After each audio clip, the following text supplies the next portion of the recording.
ఏపీలో గత వైసీపీ ప్రభుత్వంలో ఉప్పు నిప్పుగా వ్యవహరించిన ఎక్స్లో రోజు ట్వీట్ల వార్ చేసుకున్న రఘురామకృష్ణంరాజు విజయసాయిరెడ్డి ఇప్పుడు మంచి మిత్రులుగా మారిపోయారట. అంతేకాదు విజయసాయి ఇంట్లోనే రఘురామ ప్రస్తుతం కుటుంబంతో కలిసి నివసిస్తున్నారట. ఈ సంచలన విషయాల్ని రఘురామకృష్ణంరాజు తాజాగా టీవీ9కి ఇచ్చిన ఇంటర్వ్యూలో వెల్లడించారు. విజయసాయిరెడ్డికి తనకు మధ్య విభేదాలు ఇంకా కొనసాగుతున్నాయా అన్న ప్రశ్నకు సమాధానమిచ్చిన రఘురామ ఆయనతో తనకు విభేదాలు లేవని, స్నేహం ఉందని అనుకుంటున్నట్టు వెల్లడించారు.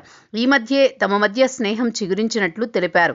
జగన్ ఇంటి పక్కన ఓ 50 ఇళ్లున్నాయని, అక్కడే విజయసాయి ఇల్లు కూడా ఉందన్నారు. అయితే ఈ మధ్య వైసీపీలో లేకపోవడంతో ఇక్కడికి రావడం తగ్గించారన్నారు.